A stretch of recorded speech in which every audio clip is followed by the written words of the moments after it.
Hello बच्चों, आप सबों का अपना चैनल कृष्णा मैथमेटिक्स सेंटर में पुनः एक बार स्वागत है। आज हम लोग का क्रैश कोर्स का 5वां दिन है, जिसमें हम लोग समांतर श्रेणी को पढ़ने का काम करेंगे। जैसा कि सभी जानते हैं कि लास्ट वीडियो में हम लोगों ने द्विघात समीकरण को पढ़ने का काम किए और उससे रिलेटेड हम लोग सभी तरह के क्वेश्चन को बनाने का काम किए थे। आशा करता हूँ कि आप लोग को उसमें समझने में किसी प्रकार की कोई परेशानी नहीं होगी। तो इस वीडियो में हम लोग सबसे पहले देखेंगे समांतर श्रेणी क्या होता है। और आपको एक बात बता दें क्या कि समांतर श्रेणी टॉपिक से जो हम लोग के फाइनल एग्जाम में लगभग 15 से 17 नंबर का क्वेश्चन जो वो निश्चित रूप से ही पूछा जाता है, जिसमें हम लोग का कुछ ऑब्जेक्टिव क्वेश्चन होता है और कुछ हम लोग का 2 नंबर वाले में भी इससे क्वेश्चन जो वो पूछा जाता है। तो इस टॉपिक में हम लोग सबसे पहले समझे कि हम लोग समांतर श्रेणी आखिर होता क्या है। तो देखिए, सबसे पहले उसका डेफिनेशन देखना होगा। तो वह अनुक्रम जिसमें दो लगातार पद tn - tn-1 मतलब दो लगातार कोई सा भी हो सकता है जिसका अंतर हमेशा अचर राशि को इंग्लिश में हम लोग कांस्टेंट बोलते हैं। तो जहाँ पे हम लोग वैसा अनुक्रम जिसमें हम लोग का दो लगातार टर्म्स का अगर डिफरेंस हम लोग का अगर इक्वल दिख जाए तो हम लोग समझ जाएंगे क्या कि वो श्रेणी जो है वो हम लोग का समांतर श्रेणी में। वही बात बताया गया कि वह अनुक्रम जिसमें दो लगातार पद, ये हम लोग का दो पद है, का अंतर हमेशा अचर राशि हो, उस अनुक्रम को समांतर श्रेणी कहते हैं। और इस अंतर को हम लोग क्या कहते हैं कि सार्वंतर, जिसको हम लोग कॉमन डिफरेंस इंग्लिश में जिसको हम लोग कॉमन डिफरेंस के नाम से जानते हैं, जिसे हम लोग क्या होता है कि डी से जो हम लोग डिनोट करने का काम करते हैं। और साथ ही साथ समांतर श्रेणी के पहले टर्म्स को हम लोग किससे डिनोट करते हैं? ए से डिनोट करते हैं। तो बच्चों हम लोग इसमें देख लेते हैं एक एग्जाम्पल, जिससे हम लोग का इसका कॉन्सेप्ट जो वो क्लियर हो जाएगा। तो एग्जाम्पल 1 में देखिए, जैसे हम लोग लिख लिए 7, 10, 13, 16, 19 या 4 ही टर्म्स तक रहने दीजिए। तो इसमें देखिए हम लोग किस तरीके से आइडेंटिफाई करेंगे कि हम लोग का समांतर श्रेणी में है या नहीं। तो दो लगातार, तो दूसरा माइनस पहला, तो लिखिए T2 - T1 इक्वल टू 10 - 7 बराबर 3। T3 - T2, देखिए पहला टर्म्स, दूसरा टर्म्स, तीसरा टर्म्स, तो 13 - 10 बराबर 3। T4 - T3 इक्वल टू 16 - 13 बराबर 3। इसीलिए T2 - T1 equal to T3 - T2 equal to T4 - T3 equal to हम लोग का क्या मिल गया? 3। यही हम लोग का इसका क्या हो जाएगा? 3, जिसको हम लोग कॉमन डिफरेंस डी से हम लोग डिनोट करने का काम करते हैं। उसी तरीके से बच्चों हम लोग इसका सेकंड एग्जांपल भी देख लें। तो देखिए हम लोग किस तरीके से, और एक बात और जान लीजिए कि इसमें हम लोग अगर पूछ दे पहला टर्म, तो पहला टर्म 7 और डिफरेंस फाइंड आउट करना होगा, तो 10 में से 7 जाएगा तो 3। उसी तरीके से सेकंड एग्जाम्पल हम लोग देख लिए 18, 14, 10, उसके बाद हम लोग का 6। तो देखिए इस अनुक्रम में हम लोग किस तरीके से आइडेंटिफाई करते हैं कि हम लोग का कौन सा सीक्वेंस है और नहीं है। तो देखेंगे हम लोग T2 - T1, तो T2 का वैल्यू 14 - T1 का वैल्यू 18, तो 14 में से 18 जाएगा तो बच्चों मिलेगा -4। उसी तरीके से T3 - T2, तो तीसरा टर्म्स 10 और दूसरा टर्म्स 14, तो 10 - 14 इक्वल टू -4। T4 - T3, तो T4 का वैल्यू 6 - 10 इक्वल टू -4। इसीलिए T2 - T1 equal to T3 - T2 equal to T4 - T3 equal to 4। यही हम लोग का कॉमन डिफरेंस होता है। तो इस तरीके से बच्चों हम लोग आइडेंटिफाई किए क्या कि हम लोग का किस तरीके से समांतर श्रेणी को हम लोग पहचानते हैं। तो हो सके कि इस एग्जाम में जो है वो हम लोग का ऑब्जेक्टिव में क्वेश्चन पूछा जाता है कि कोई एक सीक्वेंस दे दिया और पूछ दिया क्या कि इसका हम लोग का पहला टर्म्स क्या होगा या फिर इसका सार्वंतर क्या होगा। तो इसी तरीके से बच्चों हम लोग सार्वंतर को फाइंड आउट करने का काम या फिर हम लोग सीक्वेंस को आइडेंटिफाई करने का काम जो हम लोग किए। इसी में हम लोग बच्चों एक और टॉपिक आता है हम लोग का क्या? सार्व अंतर। तो देख लीजिए सार्व अंतर क्या होता है, जिसको इंग्लिश में हम लोग कॉमन डिफरेंस के नाम से जानते हैं। Common difference. अब कॉमन डिफरेंस फाइंड आउट करने के लिए हम लोग का बेसिक सा फॉर्मूला क्या होता है? तो कॉमन डिफरेंस का हम लोग का फॉर्मूला होता है D equal to T2 - T1। तो ये हम लोग का कॉमन डिफरेंस को हम लोग डिनोट करते हैं D से, और उसका फॉर्मूला होता है T2 - T1। अगर मान लीजिए इसी में एक एग्जांपल दे दिया कि कोई सीक्वेंस दे दिया 15, 17, 19, 21, अगर पूछ दिया सार्वंतर ज्ञात करें, सार्वंतर ज्ञात करें, तो इसमें हम लोग D के लिए सिंपल सा फॉर्मूला लिखेंगे D equal to T2 - T1। तो देखिए दूसरा टर्म्स कितना है? 17, पहला टर्म्स कितना है? 15, 17 में से 15 जाएगा तो 2। और वैसे हम लोग किसी भी दो टर्म्स का लगातार टर्म्स का अगर डिफरेंस फाइंड आउट करने, जैसे 21 में से 19 जाएगा तो भी 2 मिलेगा, 19 में से 17 जाएगा तो भी 2 मिलेगा, 17 में से 15 जाएगा फिर भी 2 मिलेगा। तो ये हम लोग का क्या हो जाएगा? सार्वंतर हो जाएगा। तो इस तरीके से बच्चों इसको सभी लोग लिख लीजिए। फिर हम लोग एपी का आगे का टर्म्स देखेंगे कि एपी का हम लोग का सीक्वेंस कैसा होता है, उसका टीएन क्या होता है, एसएन क्या होता है, या बाद में जितना भी टर्म्स होता है वो सभी आपको फिर बता जाएगा। इसको सभी लोग पहले लिख लीजिए। तो बच्चों हम लोग उससे आगे देखेंगे किसी भी एपी का सीक्वेंस कैसा होता है, मतलब समांतर श्रेणी का सीक्वेंस जो हम लोग का किस टाइप का और कैसा दिखता है। तो देखिए यहाँ पे जैसा कि हम लोग सभी जानते हैं बच्चों क्या है कि इसका पहला टर्म्स क्या होता है, ए होता है। अब जैसे यहाँ पे हम लोग देखें कि T2 माइनस टी वन कितना होता है, डी होता है। T3 माइनस T2 भी कितना होता है, डी होता है। तो यहाँ से हम लोग को T2 कितना हो जाएगा, T1 को उस तरफ ले जाए तो T1 प्लस डी, और T3 कितना हो जाएगा तो T2 प्लस डी। उसी तरीके से T4 minus T3 equal to D, तो T4 इक्वल टू कितना, T3 प्लस डी। एपी को हम लोग इस तरीके से भी बच्चों कह सकते हैं क्या कि अगर कोई भी टर्म्स को अगर डी ऐड करे, किसी भी टर्म्स में अगर डी ऐड करे, पहले टर्म्स में डी ऐड करो तो दूसरा, दूसरे में ऐड करो तो तीसरा, तीसरे में ऐड करो तो चौथा। तो देखिए हम लोग का दूसरा टर्म्स क्या हो जाए, ए है पहला, ए प्लस डी, अगला ए प्लस टू डी, डी में बढ़ाते चलिए, ए प्लस टू डी के बाद ए प्लस थ्री डी, ए प्लस फोर डी, और इसी तरीके से हम लोग बढ़ते चले जाएंगे। तो वही हम लोग का क्या हो जाएगा बच्चों, एपी का सीक्वेंस हो जाएगा। एपी के सीक्वेंस के बाद हम लोग देखेंगे क्या कि समांतर श्रेणी का एनवां पद क्या होता है। तो देखिए बच्चों यहाँ पे हम लोग का एपी के एनवें पद के लिए एक फॉर्मूला होता है, और वो किस तरीके से मिलता है उसके बारे में भी हम लोग देख लेते। तो देखिए एपी का हम लोग का टीएन, एनवां टर्म्स मतलब टीएन। तो देखिए क्या है, ये हम लोग का बच्चों पहला टर्म्स है, ये दूसरा टर्म्स है, ये तीसरा टर्म्स, उसी तरीके से सारा टर्म्स हम लोग बढ़ते चले गए। जैसे देखिए यही हम लोग का क्या था, T1 था, ये वैल्यू T2, ये वैल्यू T3, ये वैल्यू T4, ये वैल्यू T5। तो Tn के लिए देखिए क्या होगा, ए जो है वो बच्चों सभी टर्म्स में हम लोग को दिख रहा है, तो यहाँ पे हम लोग का T1 में भी जो है वो हम लोग का ए दिख जाएगा प्लस। अब देखिए पाँचवें वाले में 5 से 1 कम 4, 4 से 1 कम 3, 3 से 1 कम 2, 2 से 1 कम 1, और 1 से 1 कम 0। तो एन वाले में क्या हो जाएगा, n minus one into D. तो यही बच्चों हम लोग क्या देख लें यहाँ पे, Tn का फॉर्मूला। तो Tn का फॉर्मूला क्या होता है, a plus N minus one into D. अब देखिए ये सारा वैल्यू क्या होता है, डी होता है सारबंतर, जो हम लोग T2 माइनस T1 से फाइंड आउट करते हैं। n मिलता है पदों की संख्या, ए क्या होता है, ए होता है प्रथम पद, और ये हम लोग का होता है एनवां पद। इस तरीके से बच्चों हम लोग Tn का फॉर्मूला देखें कि किस तरीके से हम लोग Tn फाइंड आउट करने का काम जो वो हम लोग करते हैं। अब हम लोग बच्चों इसी से रिलेटेड एक एग्जाम्पल देख लेते हैं। तो देख लीजिए एग्जाम्पल में, जैसे कोई एग्जाम्पल है 24, 29, 34 डॉट डॉट डॉट का 15वां पद ज्ञात करें। इसका कोई ज़रूरत हम लोगों को नहीं है, इसको हम लोग चाहें तो मिटा सकते हैं, क्योंकि इसका कोई काम हम लोग आने वाले टाइम में भी नहीं है। देखिए यहाँ पे हम लोग आंसर में क्या लिखेंगे, ए का वैल्यू, ए देखिए पहला टर्म्स क्या है बच्चों, यहाँ पे पहला टर्म्स इसका हम लोग का 24 दे रहा है, ए का वैल्यू कितना हो जाएगा 24। डी के लिए फॉर्मूला क्या होता है, तो T2 माइनस T1, तो T2 29 minus 24 equal to 5। N कितना, तो कौन सा टर्म्स 15वां पद पूछ रहा है, तो एन का वैल्यू हो जाएगा 15। ये सारा इन्फॉर्मेशन बच्चों हम लोग को यहाँ पे मिल गया। अब हम लोग क्या करेंगे, Tn का फॉर्मूला लगा करके सॉल्व कर लेंगे। तो Tn का यहाँ पे हम लोग का फॉर्मूला क्या होता है, Tn equal to A plus N minus one into D. तो Tn के बदले 15, अब ए का वैल्यू कितना है 24 प्लस एन माइनस वन, तो एन का वैल्यू 15 माइनस वन, और डी का वैल्यू 5। तो हो जाएगा 24 प्लस 15 में से 1, 14 into 5 equal to 24 plus 70 equal to 94। यही बच्चों क्या हो जाएगा, इस क्वेश्चन का आंसर हो जाएगा। और देख लीजिए कि किस तरीके से हम लोग किसी भी एपी का एनवा टर्म जो हम लोग फाइंड आउट करने का काम जो वो करते हैं। अब इसी में बच्चों एक टॉपिक हम लोग का होता है अंत से आठवां पद। यहाँ पर हम लोग उसी टॉपिक को लिख लें, ये अंत से आठवां पद कैसे फाइंड आउट करते हैं। तो समांतर श्रेणी के अंत से आठवां पद, मतलब अभी जो हम लोग Tn फाइंड आउट किए हैं वो हम लोग का, ये हम लोग का पहला टर्म्स था, ये दूसरा था, ये तीसरा था। इस तरीके से हम लोग 15वां पद तक, और अंत से 8वां पद मतलब राइट साइड से जब हम लोग काउंट करते हैं तो उसके लिए हम लोग किस टाइप का और कौन सा फॉर्मूला हम लोग यूज करते हैं। तो देखिए यहाँ पे हम लोग का क्या दे रहा है, किसी भी एपी के लिए हम लोग का क्या होगा, सीक्वेंस हम लोग लिख लेते हैं।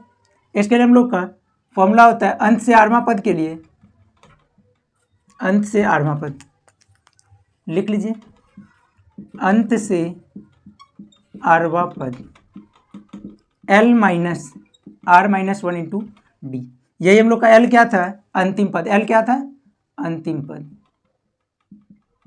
और बच्चों सब आर के बारे में, तो जो टर्म्स के बारे में पूछ रहा था डी उसका सार्वंतर हो जाएगा। तो इसी से रिलेटेड हम लोग क्या करते हैं, एक एग्जाम्पल देख लेते हैं। ये हम लोग का क्या हो जाएगा, इसका फॉर्मूला हो गया। अब इसी से रिलेटेड एक एग्जाम्पल तो देख लीजिए, 15, 19, 23, 27 और 79। यही हम लोग का क्या एक सीक्वेंस है, जिसका हम लोग का पहला टर्म्स क्या दे रहा है, पहला टर्म्स दे रहा है 15, फिर 19, फिर 23, 27 से लेकर के 79 तक। इसी क्वेश्चन में हम लोगों से क्या पूछ रहा है, अंत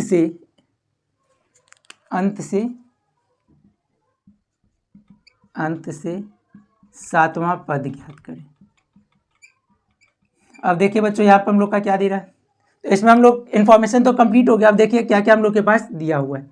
एल का वैल्यू, तो एल का वैल्यू अंतिम पद कितना है 79, एल का वैल्यू 79, आर का वैल्यू 7, डी का वैल्यू T2 माइनस T1, तो T2 का वैल्यू 19 माइनस 15 इक्वल टू 4। अंत से आरवां पद formula L minus R minus 1 into, तो अंत से सातवां पद क्या हो जाएगा, अंत से सातवां पद। अंतिम पद बच्चों क्या दे रहा है यहाँ पे, तो अंतिम पद हम लोग का दे रहा है 79 माइनस R माइनस 1, तो R का वैल्यू कितना है, तो 7 माइनस 1 और D का वैल्यू 4, तो 79 माइनस 6 इंटू 4, तो 79 माइनस 24 इक्वल टू 9 में से 4 गया 5, 7 में से 2 गया 5। यही हम लोग का बच्चों क्या हो जाएगा, इस क्वेश्चन का आंसर हो जाएगा। इसको सभी लोग लिख लीजिए, फिर हम लोग इस आगे के टर्म्स को देखने का काम जो वो करेंगे।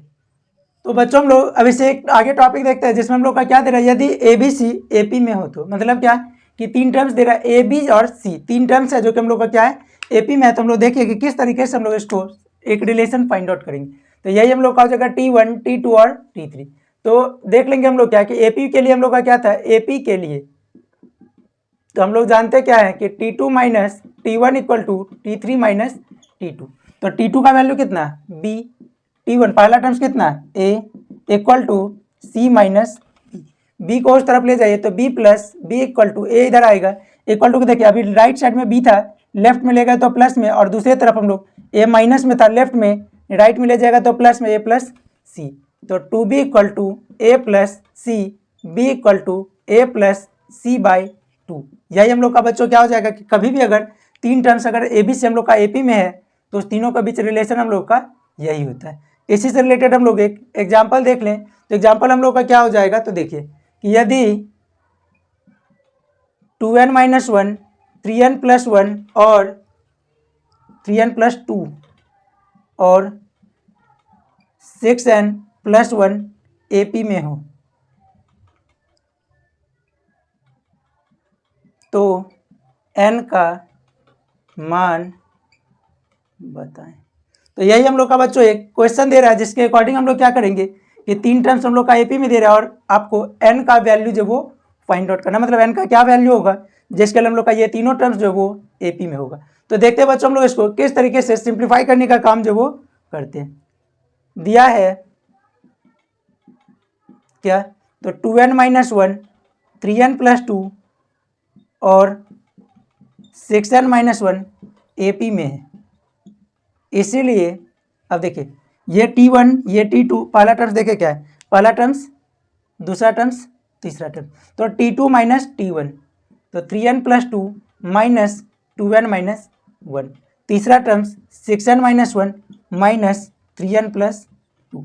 अब सिंप्लीफाई करिए, तो 3n plus 2 minus 2n minus minus plus 1 equal to 6n minus 1 minus 3n, अब माइनस प्लस माइनस 2, देखिए 3n में से 2n जाएगा तो n और 2 प्लस 1 3, राइट साइड में 6n में से 3n तो 3n और माइनस 1 माइनस 2 माइनस 3। अब n को उस तरफ ले जाइए तो n minus 3n equal to minus 3, और ये 3 इधर आएगा तो फिर माइनस में। इसके बाद क्या हो जाएगा, minus 2n equal to minus 6, n equal to minus 6 by minus 2, minus minus cancel, 2 3 जाए तो n का वैल्यू क्या मिल जाएगा 3, n इक्वल टू 3। यही क्या हो जाएगा बच्चों इसका आंसर हो जाएगा। इसको सभी लोग लिख लीजिए, फिर हम लोग इससे आगे के टर्म्स को देखने का जो वो काम हम लोग करेंगे। इसको सभी लोग लिख लीजिए। आगे जैसे हम लोग का टॉपिक होता है समांतर माध्य, तो अगला टॉपिक समांतर माध्य। तो समांतर माध्य क्या होता है कि दो नंबर होता है, कौन सा, ए और बी। कोई भी दो नंबर हम लोग को बच्चों दे रहा होता है, उसी का हम लोग को क्या करना होता है, समांतर माध्य जो वो फाइंड आउट करना होता है। समांतर माध्य को इंग्लिश में हम लोग अर्थमेटिक मीन के नाम से भी जानते हैं, अर्थमेटिक मीन। दो नंबर हम लोग को दे दिया, कौन सा, ए और बी। अब क्या होता है, ए और बी का समांतर माध्य, समांतर माध्य फॉर्मूला क्या होता है, दोनों को ऐड कर दीजिए, a plus B by two. समांतर माध्य का हम लोग का बच्चों क्या होता है, यही हम लोग का फॉर्मूला होता है कि कोई भी दो नंबर अगर दे रहा होगा तो उसका हम लोग किस तरीके से समांतर माध्य फाइंड आउट करते हैं। इसी का हम लोग एग्जाम्पल देख ले। तो देखिए एग्जाम्पल किस तरीके से, 7 और 15 का समांतर माध्य, तो आंसर हो जाएगा समांतर माध्य का फॉर्मूला, समांतर माध्य फॉर्मूला होता है A plus B by two. Answer यहीं पे लिख लीजिए, ए इक्वल टू 7 और बी इक्वल टू 15। तो लिखिए 7 प्लस 15, दोनों नंबर को ऐड कर लेना 2 से, 7 plus 15 22 divided by 2 equal to 2 के टेबल में 11 बार। तो इस तरीके से बच्चों हम लोग समांतर माध्य को भी देख लिया। अब इससे आगे हम लोग का एक टॉपिक इसमें और बचेगा जो हम लोग का क्या है, जिसका नाम हम लोग का होता है एपी के एन पदों का योग, मतलब sum of N terms of AP. तो इसको पहले सभी लोग लिख लीजिए, फिर हम लोग उसको देख लेंगे, मतलब एपी के एन पदों का योग, और उससे आगे जो फिर हम लोग कुछ क्वेश्चन जो है जो हम लोग के पॉइंट ऑफ एग्जामिनेशन के नजरिए से जो है वो हम लोग का इंपॉर्टेंट क्वेश्चन होने वाला है। तो इसको सभी लोग लिख लीजिए। तो बच्चों अब हम लोग बात करेंगे किसी भी समांतर श्रेणी के एन पदों का योग किस तरीके से फाइंड आउट करते हैं और उसके लिए हम लोग के पास क्या फॉर्मूला होता है। तो देखिए हम लोग एपी के एन टर्म्स, तो हम लोग उसको लिखते हैं एस एन से। एस एन क्यों लिखते हैं, क्योंकि एस से होता है सम और एन से होता है एन टर्म्स। एस एन का फॉर्मूला होता है बच्चों N by two, 2a plus N minus 1 into D, या फिर इसी का दूसरा फॉर्मूला होता है S N equal to N by two A plus T N. तो ये सभी को पता है कि क्या हम लोग का ए क्या होता है, एन क्या होता है, एस एन क्या होता है। तो बच्चों यही हम लोग का एक इसके लिए दो फॉर्मूला हो जाएगा। ये दोनों फॉर्मूला को सभी लोग क्या कीजिए, लिख लीजिए, क्योंकि क्वेश्चन बनाने टाइम क्या होता है, ये दोनों फॉर्मूला जो हम लोग का वो जरूरत का होता है। अब बात यहाँ पे एक बच्चों है क्या कि किस टाइम हम लोग कौन से फॉर्मूला का यूज करते हैं। तो उसके लिए जरा सा देख लीजिए कि पहले वाले फॉर्मूला में हम लोग का क्या है, इसमें देख लीजिए कॉमन क्या है, एन दोनों में, मतलब एन तो आपको हमेशा फाइंड आउट होना ही चाहिए, ए भी हमेशा फाइंड आउट होना चाहिए। अब क्या होता है, यहाँ पे एक एक्स्ट्रा टर्म्स दिख रहा है डी और यहाँ पे दिख रहा है टी एन।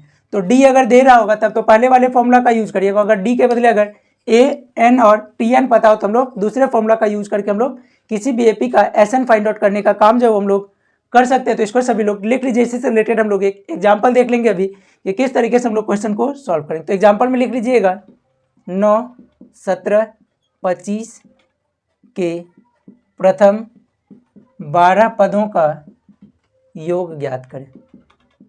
अब देखिए किस तरीके से योग ज्ञात करें, यही हम लोग का क्या हो जाएगा, इसका आंसर हो जाएगा। तो देखिए क्या हम लोग का दे रहा है, इसमें हम लोग का ए का वैल्यू पहला टर्म्स कितना 9, डी का फॉर्मूला T2 माइनस T1, तो 17 माइनस 9 बराबर 8, एन का वैल्यू कितना टर्म्स तो 12, एन का वैल्यू 12, एस एन का formula n by two 2a plus N minus 1 into D, N के बदले दे रहा है 12 by two 2a into A का वैल्यू 9 प्लस एन के बदले 8, एन के बदले 12 माइनस 1 और डी का वैल्यू 8, ब्रैकेट बंद। 12 बाई टू, अगर 2 से कट रहा है तो काट दीजिए, 2 के टेबल में 6 टाइम्स 12, 2 9 जा 18 प्लस 11 इंटू 8 इक्वल टू क्या हो जाएगा 6 इंटू 18 प्लस 11 8 जा 88, हो जाएगा कितना 6 इंटू 8 8 16 का 6 हासिल 1, 8 1 9 1 10, 636। यही हम लोग का बच्चों क्या हो जाएगा इस क्वेश्चन का आंसर हो जाएगा। यहाँ पे देखिए बच्चे अक्सर गलती कहाँ करते हैं, तो यहाँ पे हम लोग गलती कर बैठते हैं कि ये दो को हम लोग क्या करते हैं 2 से काट दी, जो कि हम लोग का क्या होगा हमेशा ये हम लोग का गलत है, क्योंकि ये 2 जो वो टोटल ब्रैकेट के अंदर वाले टर्म्स के लिए, तो 2 अगर ऊपर वाले से कट रहा है तो कटेगा, अगर नहीं कट रहा है तो उसको काटने की कोई ज़रूरत नहीं है। लास्ट टाइम हम लोग जो है वो सिंप्लीफिकेशन में फिर हम लोग का अगर कटेगा तो कटेगा, अगर नहीं कट रहा है तो कोई दिक्कत नहीं है, वही फ्रैक्शन के फॉर्म में ही आंसर आ जाएगा। अब यहाँ पे बच्चों हम लोग क्या देख लेंगे एक टर्म्स कि एपी का, यहाँ पे एक टर्म्स हम लोग देख लेते हैं क्या कि एपी का लगातार तीन पद कभी भी अगर एपी का लगातार तीन टर्म्स अगर एज्यूम करना हो, ए माइनस डी, ए और ए प्लस डी। उसी तरीके से अगर देखें तीन टर्म्स अगर कभी भी हम लोग को दे दिया कि एपी का कोई क्रमागत तीन पद जिसका योग या गुणनफल जो भी दे रहा हो, तो अगर योगफल दे रहा होगा तो हम लोग यही टर्म्स तीनों यूज करते हैं। और अगर एपी का लगातार चार पद दे दिया तो इस टाइम हम लोग का फॉर्मूला क्या हो जाता है, ए माइनस थ्री डी, ए माइनस डी, ए प्लस डी और ए प्लस थ्री डी। तो जब तीन टर्म्स एज्यूम करना होगा तो ए माइनस डी, ए और ए प्लस डी, और चार टर्म्स तो ए माइनस थ्री डी, ए माइनस डी, ए प्लस डी और ए प्लस थ्री डी। तो बच्चों इस तरीके से हम लोग एपी से रिलेटेड सारा बेसिक कॉन्सेप्ट देखने का काम हम लोग कर लिए। इसको सभी लोग लिख लीजिएगा। अगर समझने में कहीं आप लोग को दिक्कत हो तो आप लोग कमेंट जरूर से कीजिएगा। और एक बात और आप लोगों को बता दें कि अगर बेसिक कॉन्सेप्ट क्लियर होगा तो क्या होगा कि ऑब्जेक्टिव बनाने में कोई टाइम टेकन नहीं होता है, क्योंकि ऑब्जेक्टिव में हम लोग का क्वेश्चन क्या पूछता है, पहला हम लोग का होता है क्या कि कभी कुछ सीक्वेंस दे दिया, सीक्वेंस देने के बाद पूछ देता है क्या कि क्या ये हम लोग का एपी में इसमें से कौन सा एपी में, तो वो हम लोग आसानी से बना लेंगे कॉमन डिफरेंस देख करके। या फिर कभी क्या होता है कि सीक्वेंस देख करके हम लोग से पूछ दिया कि इस एपी का कॉमन डिफरेंस क्या है, प्रथम पद क्या है, इससे रिलेटेड पूछ दिया। या फिर हम लोग का कभी कभार क्या होता है कि टीएन से रिलेटेड भी जो क्वेश्चन है वो ऑब्जेक्टिव में ही हम लोगों से पूछ दिया जाता है। तो इसको सभी लोग पहले लिख लीजिए, फिर हम लोग कुछ क्वेश्चन को देखने का काम जब भी हम लोग करेंगे। जैसा कि बच्चों अभी तक हम लोगों ने सभी एपी से रिलेटेड सभी बेसिक कॉन्सेप्ट को पढ़ने का काम कर लिया। आप इससे आगे हम लोग कुछ क्वेश्चन देखते हैं। तो देखिए हम लोग का पहला क्वेश्चन क्या है, एक समांतर श्रेणी 4, 10, 16, 22 का सारवंतर लिखे। तो यहाँ पर हम लोग आंसर में लिखिए सीक्वेंस क्या दे रहे हैं, 4, 10, 16, 4, 10, 16, 22। देखिए डी के लिए फॉर्मूला हम लोग का क्या होता है, T2 माइनस T1। तो यहाँ पर हम लोगों से पूछ रहा था सारवंतर, सारवंतर मतलब डी का वैल्यू पूछ रहा था। डी का फॉर्मूला बच्चों क्या होता है, T2 माइनस T1। तो देखिए पहला टर्म से दूसरा टर्म्स क्या दे रहा है, 10 माइनस 4 बराबर 6।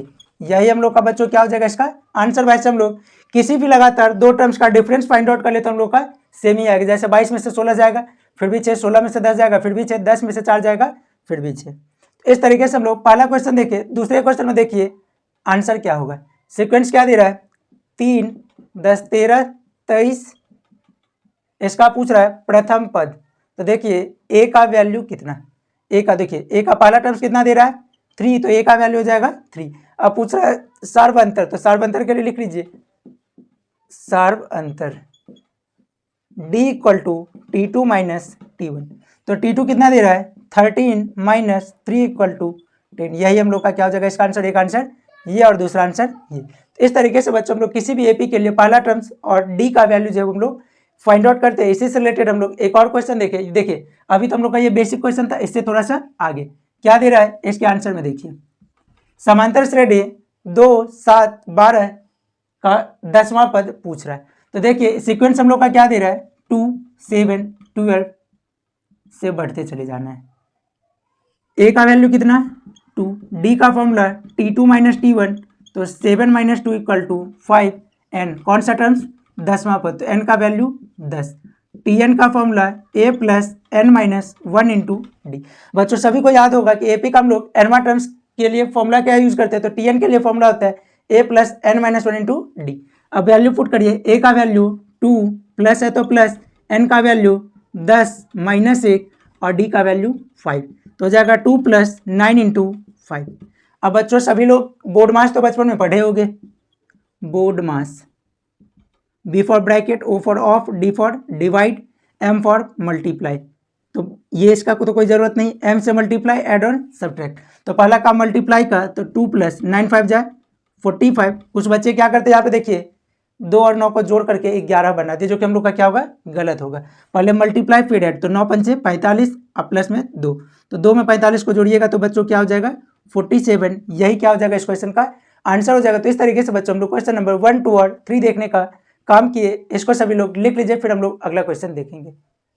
अब बच्चों हम लोग इससे आगे देखेंगे अगला क्वेश्चन, क्वेश्चन नंबर 4। तो क्वेश्चन नंबर 4 में क्या दे रहा है, तो समांतर श्रेणी 7, 13, 19 का कौन सा पद 205 है। मतलब बच्चों अभी तक हम लोग क्या करते थे कि क्वेश्चन में टीएन फाइंड आउट करते थे। अभी हम लोग का इस क्वेश्चन में देखिए कि टीएन फाइंड आउट नहीं करना, देखिए क्या फाइंड आउट करना है।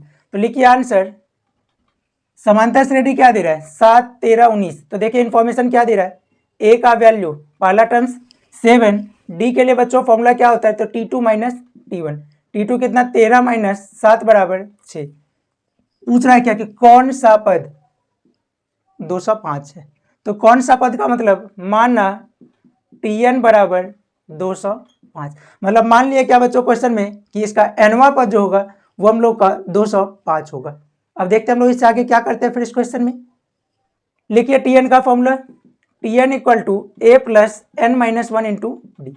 और वैसे 205 मानने से हम लोग को मिलने वाला क्या है, n का वैल्यू पूछ रहा है। अब बच्चों यहाँ पे हम लोग का क्वेश्चन में क्या है कि सॉल्व करके एक इक्वेशन दे रहा है, सबका वैल्यू पुट करते जैसे 205 इक्वल टू ए का value 7 plus N minus one और डी का वैल्यू 6, डी का वैल्यू 6। अब इसी को सिंप्लीफाई करिए तो 205 equal to 7 plus 6n minus 6, तो 204 इक्वल टू 7 में से 6, वैसे तो 6n plus 1, 205 minus 1, 205 minus 1 equal to 6n, 6n equal to 204, n equal to 204 by 6, n equal to 6 के टेबल में 3 बार में 18, 2 पे 4 24, 34। इसीलिए देखिए अब क्या मिल गया, n का वैल्यू 34। मतलब बच्चों इसमें हम लोग क्या देखें कि कोई भी एपी का अगर हम लोग सिंप्लीफाई अगर कर लिए n का वैल्यू 34, तो n का वैल्यू हम लोग का क्या होगा कि कैसे समझेंगे कि हम लोग का कोई पद है तो n का वैल्यू अगर कोई धनात्मक पूर्णांक मिले तो हम लोग समझ जाएंगे क्या कि उस एपी का कोई पद है। अगर नहीं होता तो हम लोग का कोई भी टर्म्स नहीं होता। n का वैल्यू अगर मान लो फ्रैक्शन मतलब भिन्न के फॉर्म में अगर होता तो हम लोग डायरेक्ट लिख देते क्या कि इस एपी का कोई भी पद 205 नहीं है। इसीलिए दिए गए एपी का या समांतर श्रेणी का 34वां पद कितना 205 है। यही हम लोग का क्या हो जाएगा, n का वैल्यू 34, यही हम लोग का आंसर हो जाएगा। इसको सभी लोग लिख लीजिए, फिर हम लोग अगला क्वेश्चन देखते हैं। तो बच्चों क्वेश्चन नंबर 4 समझने में किन्हीं को कोई परेशानी तो नहीं हुई होगी। अब बात करते हैं हम लोग बच्चों क्वेश्चन नंबर 5 का। तो देखिए क्वेश्चन नंबर 5 में क्या दे रहा है, क्या संख्याओं की सूची 5, 11, 17, 23 का कोई पद 301 है। इसमें हम लोगों से पूछ रहा है, देखिए इस क्वेश्चन में पूछ रहा था कौन सा पद है, और इसमें हम लोगों से पूछ रहा है कि क्या कोई पद है या नहीं। कौन सा ये नहीं पूछ रहा है, पूछ रहा है कि क्या इस सीक्वेंस को जब हम लोग लिखते जाएंगे, मतलब क्या कि अगर सीक्वेंस को लिख रहे 5, 11, 17, 23 इसी तरीके से जब लिखेंगे तो क्या कभी भी हम लोग को 301 आएगा। वैसे देखिए जैसे 5 के बाद हम लोग का ढेर सारा नंबर नहीं है, 6 नहीं है, 7 नहीं है, 8 नहीं, 9 नहीं, 10 नहीं, 11 है। फिर 11 के बाद 17 तक 12, 13, 14, 15। तो क्या देखिए कि ये बढ़ते अगर इसी फॉर्म में अगर हम लोग बढ़ते हुए चले जाएंगे तो क्या कोई टर्म्स 301 मिलेगा या फिर नहीं मिलेगा। तो देखिए हम लोग उसको किस तरीके से फाइंड आउट करते हैं। यहाँ पे लिखिए आंसर में ए का वैल्यू 5, पहला टर्म्स 5, डी का वैल्यू T2 माइनस T1, तो 11 माइनस 5 बराबर 6। उसके बाद हम लोग यहाँ पे n देखिए, यहाँ पे भी हम लोग क्या किए, माना Tn बराबर 301। अब देखिए Tn को 301 मानने से हम लोग को क्या मिला, Tn को 301 मान लिया और इसको हम लोग इसी मेथड से सिंप्लीफाई कर लेंगे और देखेंगे कि n का वैल्यू क्या आ रहा है। अगर मान लीजिए n का वैल्यू हम लोग का कोई पूर्णांक धनात्मक पूर्णांक मिल जाता है तो समझ जाएंगे कि वह पद है। अगर नहीं होगा तो डायरेक्ट लिख देंगे कोई पद नहीं। तो Tn का formula a plus N minus one into D. तो Tn का वैल्यू 301, a का 5 plus N minus one, D का वैल्यू 6। तो 301 equal to 5 plus 6n minus 6। अब देखिए 301 इक्वल टू 6n, एक में से 5 में से जाएगा तो -1, 301 प्लस 1 बराबर 6n, 6n बराबर 302, n बराबर 302 बटा 6। 2 से काटिए 3 बार में, 2 से काटिए 151 बार में। n इक्वल टू कितना 151/3, और n अगर फ्रैक्शन में करिएगा तो 50.1/3। ये कोई पूर्णांक तो नहीं है, धनात्मक पूर्णांक नहीं, ये क्या है कि कोई पूर्णांक नहीं है। इसीलिए 301 दिए गए एपी का कोई पद नहीं है, एपी का कोई पद नहीं है। इसको भी सभी लोग लिख लीजिए, फिर हम लोग क्वेश्चन नंबर 5 के बाद अगला क्वेश्चन जो हम लोग देखेंगे। अगर कहीं समझने में दिक्कत हो तो आप लोग कमेंट जरूर से कीजिएगा। हाँ तो बच्चों अभी जैसे हम लोग क्वेश्चन नंबर 5 देखें कि जैसे में हम लोग Tn से रिलेटेड क्वेश्चन देखें, उसी तरीके से हम लोग का ये क्वेश्चन भी है, लेकिन ये हम लोग का क्या कि थोड़ा सा उससे अलग है। तो इसमें देखिए क्या दे रहा है कि समांतर श्रेणी 3, 10, 17, 24 से कौन सा पद, इसका पूछ रहा है कौन सा पद जो है वो उसके 13वें पद से जो 84 अधिक है। तो पहले हम लोग सीक्वेंस लिख लें। तो आंसर में लिखिए सीक्वेंस क्या दे रहा है, 3, 10, 17, 24। इसके अकॉर्डिंग देखिए क्या क्या मिल रहा है, ए का वैल्यू। तो बच्चों यहाँ पे पहला टर्म्स हम लोग को क्या दे रहा है, तो पहला टर्म्स दे रहा है 3। डी का फॉर्मूला क्या होता है, T2 minus T1 equal to 10 minus 3 equal to 7। A पता चल जाएगा, डी पता चल जाएगा। अब क्या पूछ रहा है, 13वें पद से 84 अधिक। वैसे हम लोग Tn का फॉर्मूला लिख लें, तो Tn का फॉर्मूला होता है a plus n minus 1 into D. अब हम लोग इसमें क्या करेंगे, देखिए इसमें हम लोग का क्या दे रहा है कि 13वें पद से कितना, 84 अधिक। तो माना nवां पद या केवां पद कर लीजिए, केवां पद इस समांतर इस एपी का या इस एपी के 13वें पद से 84 अधिक है। इसलिए टी के इक्वल टू T13 प्लस 84। सबका वैल्यू पुट करिए। Tn वाला फॉर्मूला a प्लस एन के बदले दे रहा है k minus 1 into D. T13 के लिए a plus 13 minus 1 into D plus 84। देखिए a प्लस, या फिर हम लोग चाहें तो a का वैल्यू कितना, तो 3 plus k minus 1 into 7, D का वैल्यू 7, a कितना, a का वैल्यू दे रहा है 3 प्लस 13 में से एक जाएगा तो 12, डी का वैल्यू 7 प्लस 84। वैल्यू किसका लाना है, k का, बाद में कि सारा हम लोग को पता है। तो लिख लीजिए, तो k minus 1 into 7 equal to 3 plus 12 सत्ते 84 प्लस 84, और ये 3 जो है वो इस तरफ माइनस में, 3 से 3 कैंसिल। तो k माइनस 1 इक्वल टू कितना, 7 को मल्टीप्लाई में रख लीजिए, 4 4 8, 8 8 16। तो k माइनस 1 इक्वल टू कितना, 168/7। इसीलिए 7 के टेबल में 24 बार में k इक्वल टू 24 प्लस 1 बराबर 25। इसीलिए 25वां पद दिए गए एपी के 13वें पद से 84 अधिक है। यही हम लोग का 25वां पद क्या हो जाएगा, आंसर हो जाएगा। क्या किए बच्चों, इसमें हम लोग ए का वैल्यू डी का वैल्यू पता चल गया। मान लिया हम लोग का ये केवां पद जो है वो इसके 13वें पद से 84 अधिक है। फॉर्मूला लगा लिए, टी के इक्वल टू T13, 13वां पद से 84 अधिक। टी के का फॉर्मूला ए प्लस एन के बदले के दे रहा है तो k माइनस 1 इंटू डी, और T13 का वैल्यू तो A plus 13 minus 1 into D plus 84 plus 84। फिर हम लोग इसको क्या किया, बारी बारी से सिंप्लीफाई कर लिया, और सिंप्लीफाई करने के बाद जब हम लोग को k का वैल्यू मिल जाता है, यही हम लोग का आंसर होगा। इसको सभी लोग बच्चों लिख लीजिए। फिर हम लोग अगला क्वेश्चन जिसको हम लोग देखने का काम करेंगे, लिख लीजिए। तो बच्चों हम लोग बात करेंगे, कुछ क्वेश्चन हम लोग का ऐसा भी होता है जिसमें हम लोग का क्या होता है कि सीक्वेंस नहीं दे करके या ए और डी का वैल्यू नहीं दे करके हम लोग को कुछ वैसा इन्फॉर्मेशन दे देता है जिसके हेल्प से हम लोग को क्या होता है कि ए और डी का वैल्यू फाइंड आउट करना है। तो जैसे हम लोग का ये क्वेश्चन, इस क्वेश्चन में हम लोग का क्या दे रहा है कि किसी भी एपी का दो अलग अलग टर्म्स का वैल्यू दे दिया और पूछ रहा है कि इसका सार्व अंतर क्या होगा। मतलब सीक्वेंस इस क्वेश्चन में आपको दिया हुआ नहीं है। तो देखिए क्या है क्वेश्चन, यदि किसी एपी का 8वां पद 17 और 14वां पद 29 हो, तो लिखेंगे हम लोग आंसर में माना नहीं 8वां पद, तो T8, 8वां पद मतलब T8 कितना दे रहा है 17, एवं दूसरा इन्फॉर्मेशन 14वां पद तो T14 इक्वल टू 29। अब देखिए, तो उस एपी का सार्व अंतर मतलब डी का वैल्यू जो है वो आपसे पूछ रहा है। तो यहाँ पे हम लोग Tn का फॉर्मूला क्या होता है, तो a plus N minus 1 into D.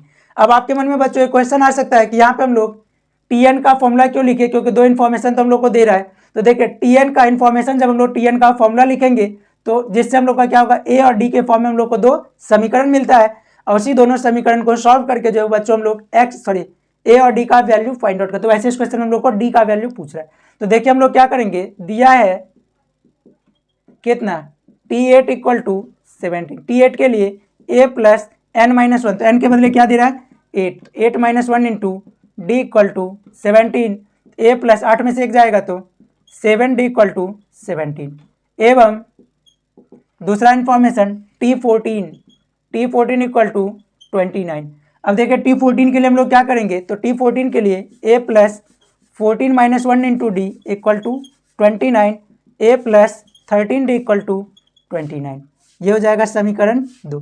अब देखिए यहाँ पे हम लोग एक काम क्या करेंगे, जैसे हम लोग दो चर वाले रैखिक समीकरण की बात करें तो दो चर वाले रैखिक समीकरण में हम लोग का क्या था कि यहाँ पे हम लोग का उसी के जैसा है, उसमें हम लोग का एक्स वाई और इसमें हम लोग का ए और डी। लेकिन बच्चों यहाँ पे घबराने की कोई बात नहीं है, क्योंकि यहाँ पे हम लोग का ए के साथ यहाँ पे भी 1 है और यहाँ पे भी हम लोग का 1 है। मतलब क्या कि ए का के साथ जो हम लोग का इसका गुणांक जो है वो दोनों ही में हम लोग का सेम है, तो डायरेक्ट हम लोग दोनों समीकरण को माइनस करके भी डी का वैल्यू फाइंड आउट कर सकते हैं। तो लिखिए समीकरण 1 या 2 - 1 से, समीकरण 2 - 1 से, तो समीकरण 2 क्या था, तो a + 13d = 29, a + 7d = 17। Minus कर लीजिएगा तो देखिए क्या मिले, a से a कैंसिल, 13 में से 7, 6d, 29 में से 17, 12, d का वैल्यू 12/6, d का वैल्यू 2, 6 2 जा 12। पूछ रहा था बच्चों क्या, सार्व अंतर, मतलब d का वैल्यू पूछ रहा था, इसीलिए सार्व अंतर बराबर d बराबर 2। यही बच्चों क्या हो जाएगा, इस क्वेश्चन का आंसर हो जाएगा। इसी को सभी लोग लिख लीजिए, फिर हम लोग अगला क्वेश्चन जो हम लोग देखेंगे इसको लिख लीजिए।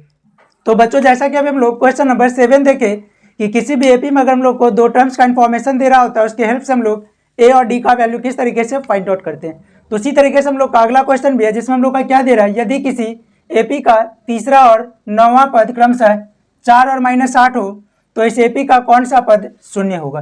तो देखिए बच्चों, इस क्वेश्चन को बनाने के लिए हम लोग क्या करते हैं, तो यहाँ पे हम लोग आंसर में लिखेंगे कि टी कितना, तीसरा पद, तो t3 = कितना दे रहा है, और दूसरा टर्म्स t9, तो t3 का वैल्यू दे रहा है 4 और t9 का वैल्यू दे रहा है -8, तो इसका वैल्यू 4 और इसका वैल्यू -8।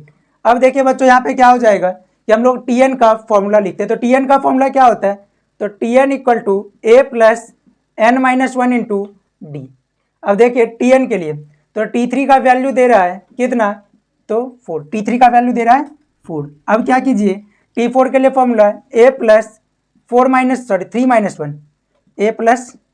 3 - 1 × d = 4, a + 2d = 4। यही हो जाएगा इक्वेशन 1। इसी तरीके से बच्चों हम लोग यहाँ पे क्या करेंगे, दूसरा इन्फॉर्मेशन t9 का वैल्यू -8, तो एवं t9 का वैल्यू -8, तो tn के लिए क्या लिखिएगा, a + 9 - 1 × d = -8, a + 8d = -8। यहाँ के बाद बच्चों हम लोग ये हो जाएगा इक्वेशन 2। अब क्या कीजिए, समीकरण 2 - 1 से, अब देखिए 2 में क्या दे रहा है, a + 8d = -8, अपान ला a + 2d = 4।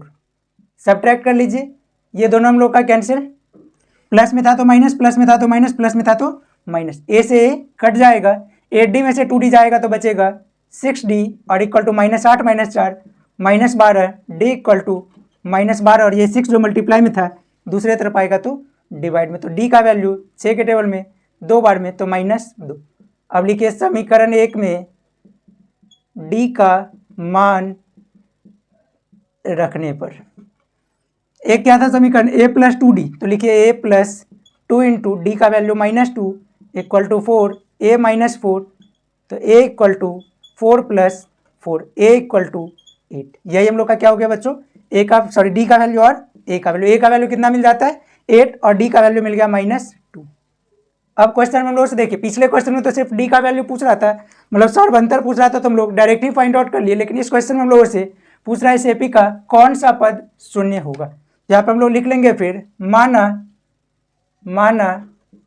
tn = 0, मतलब क्या कि हम लोग को n का वैल्यू जो इस क्वेश्चन में फाइंड आउट करना है। tn का फॉर्मूला a + n - 1 × d = कितना लाना था 0, सबका वैल्यू पुट करिए, a का वैल्यू 8 + n - 1, d का वैल्यू -2 = 0, तो 8 प्लस, देखिए minus plus minus 2 times n - 1 = 0, 8 - 2n + 2 = 0, 8 + 2 10 - 2n = 0, 10 = 2n, n = 10/n = 5।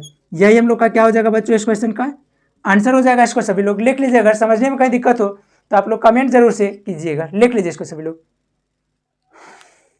तो बच्चों हम लोग इससे आगे क्वेश्चन नंबर 9 की बात करते हैं। तो देखिए यहाँ पे तो हम लोग को ना तो a का वैल्यू पता है, ना तो d का वैल्यू पता है, ना तो tn का वैल्यू पता है, ना तो Sn का वैल्यू पता है। देखिए हम लोग को क्या क्या दे रहा है, 2 अंकों वाली कितनी संख्याएं 3 से विभाज्य है।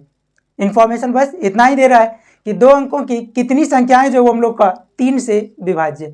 तो इसके आंसर में हम लोग देखिए क्या लिखेंगे, आंसर हम लोग का देखिए 2 अंकों की संख्या है, तो 2 अंकों की सबसे छोटी संख्या बच्चों कौन सा, तो जैसे हम लोग लिखना शुरू करते हैं 1 2 3 से लेकर के 99 तक, तो ये हम लोग का 2 अंक का 99 के बाद लिखिए तो 100 हो जाता है। ये हम लोग का एक एक अंक है, तो 2 नंबर कहाँ से शुरू होगा, 10 11 12 से लेकर के 99 तक। तो 2 अंकों की संख्या, क्योंकि 10 से पहले जो भी हम लोग का नंबर होगा वो हम लोग का होगा 1 नंबर का 1 अंक का, 2 नंबर का अंक का, और 100 के बाद 3 अंक का। तो 2 अंकों की कुल संख्या, तो यह 2 अंकों की संख्या, 2 अंकों की संख्या पहले लिख लीजिए।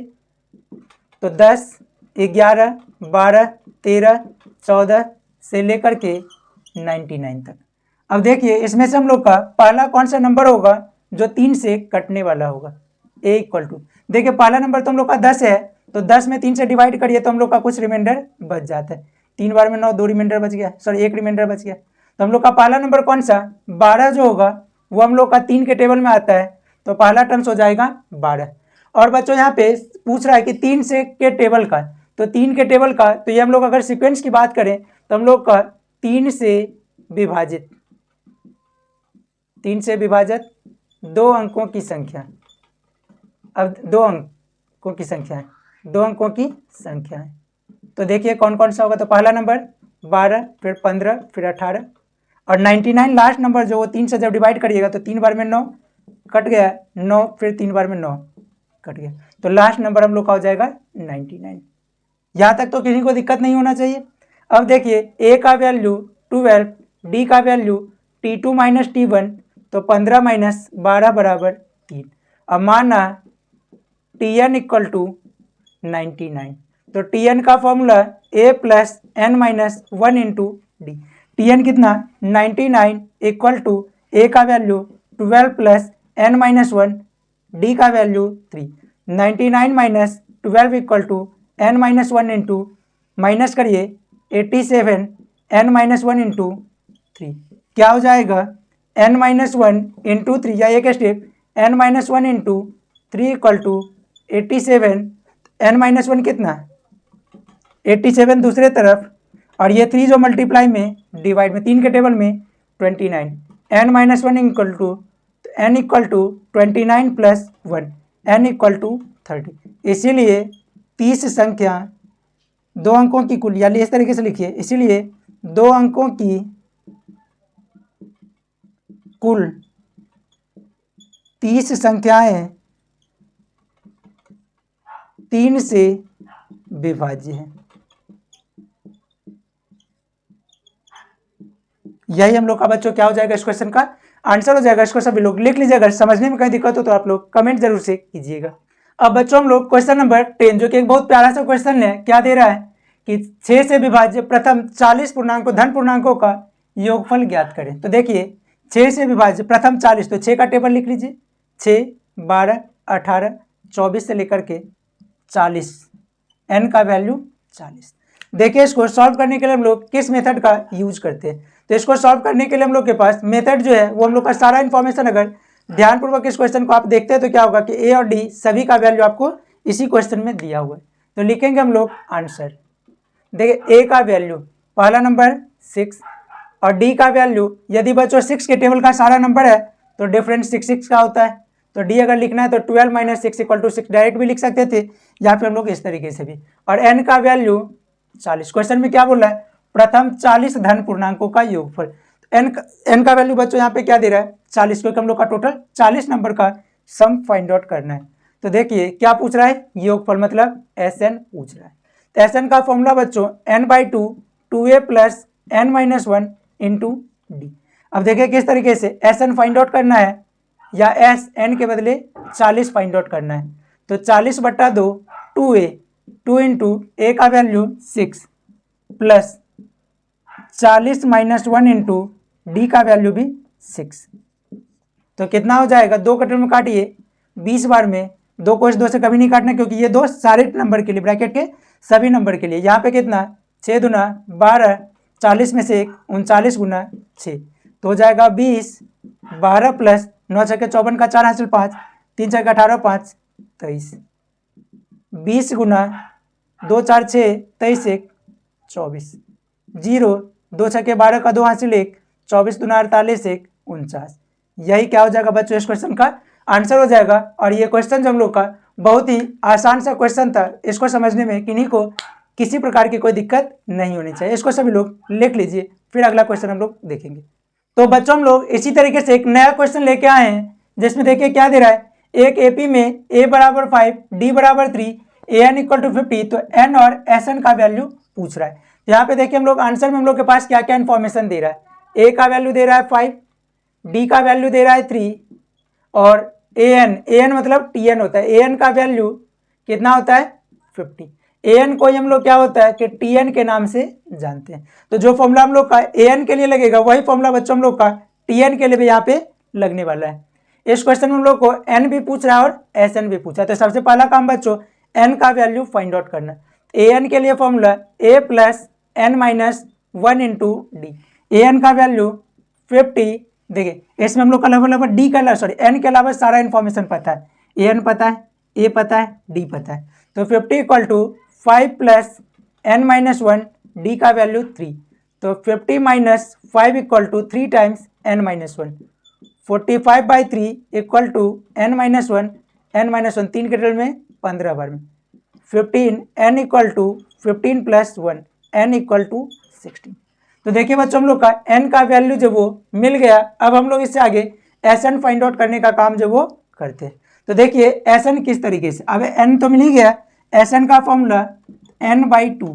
बच्चों यहाँ पे हम लोग एक टर्म्स देखेंगे, sn के लिए दो फॉर्मूला है, पहला n/2 2a plus n minus 1 into D, या दूसरा formula n/2 a plus tn। tn के बदले ही हम लोग को क्या होता है an भी होता है, तो tn के बदले हम लोग चाहें तो an भी लिख सकते हैं। अब देखिए दोनों में से बेहतर फॉर्मूला कौन सा है, तो इसमें हम लोग का सारा कैलकुलेशन करना पड़ेगा। और यहाँ पे हम लोग का क्या है, a भी पता है an भी पता है, दोनों को जोड़ लेंगे और n/2 से डिवाइड कर लेंगे। n/2 a plus an, n पता है कितना, तो 16, तो 16/2 a फर्स्ट टर्म 5 और लास्ट टर्म 50, 5 प्लस 50, 2 के टेबल में 8 बार में, तो 8 गुना 55 इक्वल टू 440। यही हम लोग का बच्चों क्या हो जाएगा इस क्वेश्चन का आंसर हो जाएगा। सभी लोग इसको लिख लीजिए, अगर कहीं समझने में दिक्कत हो तो आप लोग कमेंट जरूर से कीजिएगा। देखिए तो बच्चों हम लोग का ये क्वेश्चन जो दिख रहा है क्वेश्चन नंबर 12, वो हम लोग का पिछले क्वेश्चन के जैसा है, लेकिन क्या है कि वहाँ पे हम लोग को सारा इन्फॉर्मेशन लिखा हुआ था और इसमें हम लोग का क्या है, ये सारा इन्फॉर्मेशन हम लोग का सीक्वेंस के फॉर्म में दे रहा है। देखिए क्या क्या दे रहा है और क्या पूछा, क्या दे रहा है, 5 + 9 + 13 से लेकर के 81 तक के योगफल ज्ञात करना, मतलब SN से रिलेटेड फॉर्मूला इसमें हम लोग का लगने वाला है। उससे आगे हम लोग देखिए कि क्या और दे रहा है, आंसर में लिख लीजिए क्या क्या दिया हुआ है। a का वैल्यू 5, d का value t2 minus t1 equal to 9 minus 5 equal to 4। उसके बाद लास्ट टर्म्स 81 है, tn इक्वल टू 81, मतलब जब टर्म्स लिखे पहला दूसरा तीसरा से लेकर के nवा टर्म्स तक का वैल्यू दिया होता है, पहला टर्म्स 5, दूसरा 9, तीसरा 13 से लेकर के tn का वैल्यू 81। अब देखिए कि इसमें हम लोगों को SN जो है वो पूछ रहा है, और SN के लिए हम लोग जो भी फॉर्मूला लिखते हैं सब में हम लोग का क्या होता है n/2 जो है वो होता है, मतलब n का वैल्यू जो है वो हम लोग को हर हाल में पता होना चाहिए। तो देखिए बच्चों हम लोग n का वैल्यू फाइंड आउट करने के लिए यही फॉर्मूला tn का हम लोग लगा लेते हैं, जिससे हम लोग का क्या होगा n का वैल्यू जो वो मिल जाता है। चाहे तो आप लोग इसको खुद से भी ट्राई कर सकते हैं, क्योंकि ये क्वेश्चन हम लोग का पिछले क्वेश्चन के जैसा जो है वो दिख रहा है। तो देखिए किस तरीके से, तो tn का formula a plus n minus 1 into D, tn का वैल्यू 81, a का value 5 plus n minus 1, d का value 4, 81 minus 5 equal to n minus 1 into 4, 76/4 equal to n minus 1, 4 के टेबल में 19 बार में, 19 प्लस 1 बराबर n, n बराबर 20। जब n मिल गया तो बच्चों हम लोग डायरेक्ट SN का फॉर्मूला लगाते हैं। SN इक्वल टू, अब SN इक्वल टू दूसरा ही formula n/2 a plus tn, क्योंकि यहाँ पे हम लोग को डायरेक्ट tn का वैल्यू भी पता था, n/2 तो 20/2 a कितना 5 प्लस tn का वैल्यू 81, पुट करिए 2 के टेबल में 10 बार में, तो 10 गुना 86 इक्वल टू 860। यही क्या हो जाएगा बच्चों इस क्वेश्चन का आंसर होगा। इसको सभी लोग लिख लीजिए, अगर कहीं समझने में दिक्कत हो तो आप लोग कमेंट जरूर से कीजिएगा, लिख लीजिए इसको। तो बच्चों हम लोग इसके आगे क्वेश्चन नंबर 13 देख रहे हैं। तो देखिए क्या दे रहा है, यदि किसी एपी के प्रथम 14 पदों का योग 1050 है तथा इसके प्रथम पद 10 है तो इसका 20वां पद ज्ञात करें। तो देखिए आंसर में क्या क्या हम लोगों को दे रहा है। तो सबसे पहले प्रथम 14 पदों का योग, तो n का वैल्यू कितना दे रहा है 14, और S14 का वैल्यू क्या दे रहा है 1050।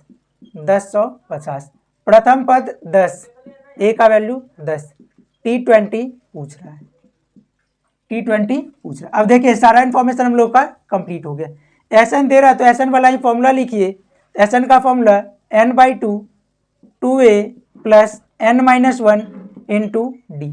SN का वैल्यू देखिए S14 इक्वल टू n का वैल्यू 14/2 2 इंटू a का वैल्यू 10 प्लस n का वैल्यू 14-1 इंटू डी। अब देखिए S14 का वैल्यू 1050। इसके बाद बच्चों देखिए 14/2 2 10 20 प्लस 13d, 2 के टेबल में 7 बार में, तो 1050 equal to 7 into 20 plus 13d। 1050/7 equal to 20 plus 13d। 7 के टेबल में कितने बार में 15 बार में, 105 और 0 का 0। देखिए क्या हो जाएगा 20 plus 13d equal to 150। 13d equal to 150 minus 20, d equal to 130/13, d equal to 13 के 130, d भी मिल गया। अब देखिए Tn का फॉर्मूला पूछ क्या रहा था, T20 पूछ रहा था। तो T20 के लिए Tn वाला formula a plus n-1 into D. तो Tn का वैल्यू पुट कर लीजिए 20, a का वैल्यू 10 प्लस n के बदले 20-1 और d का वैल्यू 10, तो कितना हो जाएगा 10 plus 19 into 10 equal to 10 into 190 plus equal to 200। यही क्या हो जाएगा बच्चों इस क्वेश्चन का आंसर होगा। इसको सभी लोग लिख लीजिए, अगर समझने में कोई दिक्कत हो तो आप लोग कमेंट जरूर से कीजिएगा। हाँ तो बच्चों हम लोग इससे आगे देखेंगे क्वेश्चन नंबर 14। क्वेश्चन नंबर 14 जो हम लोग का अभी तक का सबसे यूनिक क्वेश्चन है, लेकिन क्या है कि क्वेश्चन नंबर 14 जो वो देखने में भयानक लग रहा है, लेकिन क्या है कि क्वेश्चन हम लोग का बहुत ही ज्यादा आसान सा है। तो देखिए हम लोग किस तरीके से इसको सॉल्व करेंगे। तो देखिए क्या दे रहा है, यदि किसी समांतर श्रेणी का लगातार 3 पदों का योग 30 है। तो बच्चों हम लोग जब बेसिक कॉन्सेप्ट पढ़ रहे थे तो उसमें सबसे लास्ट कॉन्सेप्ट हम लोग का इसी टाइप का था कि कभी भी अगर हम लोग को किसी भी समांतर श्रेणी का लगातार 3 टर्म्स अगर लिखना हो तो किस तरीके से। तो आंसर में लिखिए, माना एपी का लगातार 3 पद, जब हम लोग को योग दे रहा हो तो हम लोग क्या मानेंगे, a माइनस डी, ए और a प्लस डी। प्रश्नानुसार अब देखिए हम लोग क्या करते हैं, प्रश्नानुसार तीनों का योगफल कितना दे रहा है तो 30। तो तीनों का योगफल a minus D plus A plus D equal to 30। अब बच्चों मन में क्वेश्चन आता होगा क्या कि हम लोग यहाँ पे इस टाइप का ही तीनों टर्म्स क्यों लेते हैं, ए प्लस डी, ए प्लस 2d क्यों नहीं लेते। क्योंकि देखिए जब हम लोग का सम दे रहा होता है तो कुछ टर्म्स जो है वो हम लोग का यहाँ पे कट जाएगा। तो देखिए किस तरीके से, तो देखिए ये d माइनस में और ये d प्लस में दोनों कट जाएगा, क्या मिलेगा a plus A 3a equal to 30, a equal to 30/3, a equal to 10। देखिए एक इन्फॉर्मेशन तो हम लोग को a का वैल्यू मिल गया एवं अब इसी में क्या दे रहा है, उसका गुणनफल 750 है, मतलब तीनों टर्म्स का गुणनफल जो वो 750 है। a minus D into A plus D equal to 750। a का वैल्यू 10, तो 10 minus D into 10 plus D equal to 750। तो 10 minus D into 10 plus D equal to 750, और ये 10 जो मल्टीप्लाई में था ला लीजिए नीचे, डिवाइड में 0 से 0 कैंसिल। अब देखिए बच्चों यही को हम लोग सॉल्व करेंगे। तो किस तरीके से, तो जो हम लोग का 10 minus D into 10 plus D दिख रहा है तो ये किस टाइप का, तो ए minus B into A plus B के फॉर्म में। इसका फॉर्मूला होता है ए स्क्वायर माइनस बी स्क्वायर, मतलब 10 minus D into 10 plus D को जब हम लोग बच्चों सिंप्लीफाई करेंगे ये हम लोग का हो जाएगा A square minus B square, मतलब 10 का स्क्वायर माइनस डी का स्क्वायर इक्वल टू 75। 10 का square 100 minus D square equal to 75, 100 minus 75 equal to D square 25, D equal to under root 25, D equal to root 25 का value plus minus 5। अब देखिए क्या हो जाएगा कि डी का वैल्यू हम लोग को दो टाइप का मिला, एक वैल्यू हम लोग का प्लस में 5 और एक हम लोग का माइनस में 5। तो लिख लीजिए यदि ए बराबर, ए का वैल्यू तो हम लोग को सिंगल ही 10 था, ए का वैल्यू 10 और डी का वैल्यू 5, तो 3 पद ए माइनस डी, ए और ए प्लस डी। ए का वैल्यू 10 माइनस 5, 10 और 10 प्लस 5, 10 में से 5 गया 5, 10 और 15। पहला आंसर बच्चों हम लोग का यही हो जाएगा, ये 5, 10 और 15। एवं यदि ए बराबर 10 और डी बराबर -5 तो 3 पद, ए माइनस डी, फिर वही बात, ए माइनस डी, ए और ए प्लस डी। तो ए का वैल्यू 10 माइनस माइनस 5, 10 और 10 प्लस माइनस 5। देखिए कितना मिल जाएगा, 10 प्लस 5 और दूसरा 10 और तीसरा 10 माइनस 5, 15, 10 और 5। तो ये भी हम लोग का क्या हो जाएगा बच्चों, इसका आंसर हो जाएगा। ये भी आंसर है और ये भी हम लोग का उसका आंसर है, या तो 15, 10, 5 या फिर 5, 10, 15, दोनों ही इस क्वेश्चन का क्या हो जाएगा, आंसर हो जाएगा। इसको सभी लोग लिख लीजिएगा। समझने में कोई दिक्कत हो तो आप लोग कमेंट जरूर से कीजिएगा। तो बच्चों हम लोग इसी तरीके से एक और क्वेश्चन देख ले, जिसमें हम लोग का क्या दे रहा है, किसी चतुर्भुज के कोण समांतर श्रेणी में है यदि इनमें सबसे छोटा कोण 60 डिग्री है तो चतुर्भुज का सबसे बड़ा कोण क्या होगा। तो जैसे बच्चों हम लोग अभी तक क्वेश्चन, जैसे इससे पहला क्वेश्चन देखे थे कि जिसमें हम लोग का 3 लगातार टर्म्स ए माइनस डी, ए और ए प्लस डी यूज किए। यहाँ पे देखिए हम लोग का सबसे छोटा कोण क्या दे रहा है, तो लिखेंगे हम लोग आंसर में ए का वैल्यू देखिए क्या दे रहा है, ए का वैल्यू 60 डिग्री, ए सबसे छोटा कोण दे रहा है। एन का वैल्यू देखिए कितना, तो 4। चतुर्भुज है तो कितना कोण होगा, 4 कोण होगा। और चतुर्भुज के चारों कोणों का योग क्या होता है, चतुर्भुज का के चारों कोणों का योग, चतुर्भुज के चारों कोणों का योग कितना, 360 डिग्री। अब देखिए S N equal to N by 2 2a plus N minus 1 into D. देखिए एस एन मतलब चारों कोणों का योग दे रहा है कितना, 360। एन का वैल्यू 4 बाई 2, देखिए 2 इंटू ए का value 60 plus N minus 1 into D. D हम लोग को दे नहीं रहा, डी हम लोग को फाइंड आउट करना है और इसका हम लोग सबसे बड़ा एंगल मतलब T4 का वैल्यू जो वो फाइंड आउट करना है। तो देखिए 360 2 के टेबल में 2 बार में, तो 360 बट्टा 2 बराबर 120 प्लस 3D। 2 के टेबल में कितने बार में, 180 बार में, 180 बराबर 120 प्लस 3D। 180 माइनस 120 बराबर 3D, 3D equal to 60, D equal to 60 by 3 equal to 20 degree. इसीलिए सबसे बड़ा कोण, सबसे बड़ा कोण तो T4 इक्वल टू, वैसे हम लोग AP के फॉर्म में क्यों, क्योंकि क्वेश्चन में दे रहा है कि सारा कोण जो हम लोग का समांतर श्रेणी के फॉर्म में दे रहा है। तो T4 के लिए देखिए फॉर्मूला क्या हो जाएगा, A plus 4 minus 1 into D.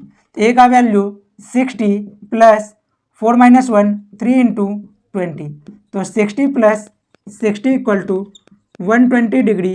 यही हम लोग का क्या हो जाएगा आंसर। मतलब इसीलिए सबसे बड़ा कोण T4 इक्वल टू 120 डिग्री, यही क्या हो जाएगा बच्चों इस क्वेश्चन का आंसर हो जाएगा। इसको सभी लोग लिख लीजिए। फिर हम लोग एक और क्वेश्चन जो है, जो कि हम लोग का एपी का देखने का काम जो वो करेंगे। ठीक है, हम लोग समांतर श्रेणी का सभी तरह का क्वेश्चन जो बनाने का काम जो हम लोग कर लिए। नेक्स्ट वीडियो में हम लोग कोऑर्डिनेट ज्योमेट्री मतलब नियामक ज्यामिति को देखने का काम करेंगे। अगर आपको ये वीडियो समझ में आ जाए तो आप लोग कमेंट जरूर से कीजिए।